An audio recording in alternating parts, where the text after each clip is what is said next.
Alright, so hello everyone. I hope you guys are all doing well, whatever you guys are up to these days. I've been just studying for school and exams and whatnot. So today we're going to go over another one of the cities we went to, and we're still in Italy. We headed far down south, all the way to the boot, tip of the boot almost. We went to Sicily, which is in southern Italy, and for me that was like kind of like the clash of southern Europe and North Africa. I mean, that's literally what it was. But for where we were, we went to Sicily, our little town just out of Sicily called Fontaine Bianche, which was a white beach resort town for the Europeans and Italians and North Africans, I guess, as well. And we were there kind of right at the cusp, right before the peak season went. So we really just kind of risked a little bit, and we went to an Airbnb, and we decided to book a week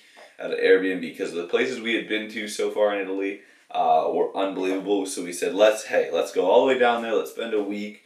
This was part of the decision to go down there versus going over to Greece. So we thought, this is going to be our time on the ocean, and we're going to have an amazing just week of amazing things to do all over the ocean. And we get to Fontaine Bianche, and we've discovered that it's like this tiny little town with like a couple hundred people working in the resorts and maybe 10 tourists when we were there. Like, it was basically no one. And it was quite comical because we walked on the beach. I remember the first day, and Lisa and I look over and Mitch and Jen, we're all talking, and eventually it's just like, guys, this is like the soundtrack to Hotel California. Like hundreds of beach chairs lined up along this massive beach, and all empty. And maybe, like people working, cleaning them, sweeping the sand off of them, but there was no one there. So we were like, this is ridiculous. Like, clearly this place is either going bankrupt or we're just like right on the cusp of like peak season, because it was absolutely beautiful and spectacular. And when we looked out all the way across to northern Africa. So for us, we were sitting in a small town for about 7 days, and renting this Airbnb from an older Italian couple, and they were very friendly. It was about a 5-minute walk to the beach, which was nice. It wasn't like ideal, it wasn't right on the beach, but it was 5 minutes away from the beach, which was dandy. And every meal, basically, we went and we ate out down in this resort town because everything down there was so cheap. Like, one of the meals, I remember Jen and I had like a pizza, some drinks, and an appetizer, and it came out to like €6 or €7, which is like $10 for two people to go and eat like a restaurant meal.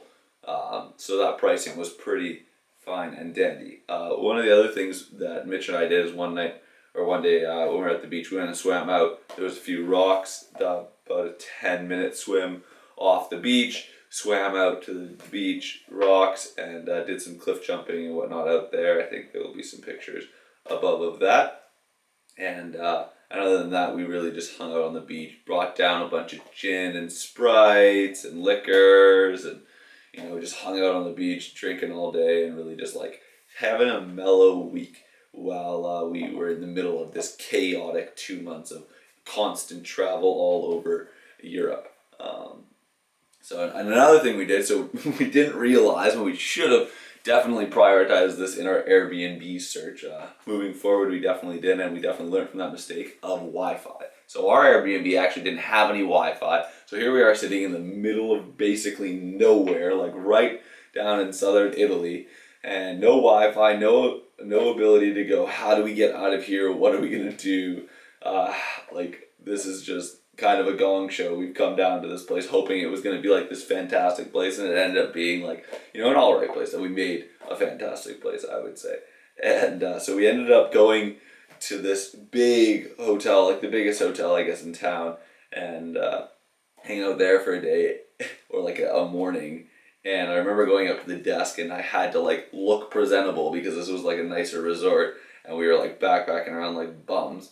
And I pretended to be a guest just so we could get onto the Wi-Fi, so we could figure out what the train schedule was like, how we were going to get out of here, and what was going to happen. When we debated for so many days, like whether or not we were going to cut that short, or we were just going to stay the time of the Airbnb, or we were going to cancel some nights, and eventually we ended up just staying, and I think it really helped our trip smooth out towards the end of it, because in the end, Mitch and I spent almost every day and night just like chilling on the beaches, broing down, having long chats. Lisa and Jen were, busy reading their books. I think they're reading some kind of, Victorian age fiction novel that are like very like non-fiction, almost like very realistic.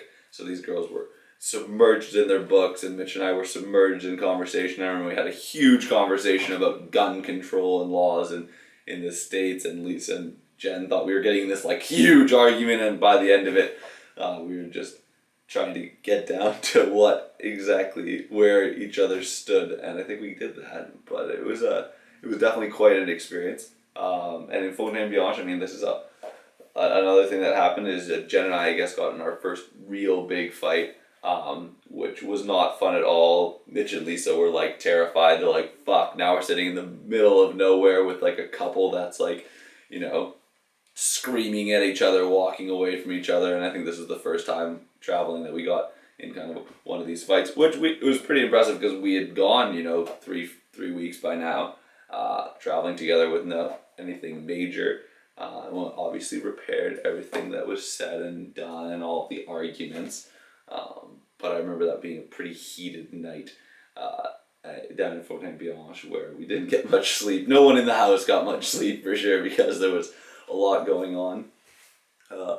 And what else would happen down here? Oh, there was also the North Africans. So I guess there would be North African immigrants that would come over from up to southern Italy, and they would comb the beaches selling things. Just like there's stuff like that up here as well, and in Mexico you get it. But down there, when you're only one of 15 tourists on the beach, and there's like 15 of these guys walking around with cardboard boards with like a bunch of gizmos and gadgets on them, they come up to you every like 5 minutes. So it just like eventually got to the point where it was like you had to be rude in a sense and just pretend like you were sleeping. Because if you pretended like you weren't sleeping and you were if you were awake and doing things, you're sitting there going, and they would come up to you and they'd make eye contact with you, and they are freaking pushy salespeople. They want like that sale so badly because that's what they make their living. And it was just like, oh, and eventually we cracked. We bought some headbands and some other things. Excuse me.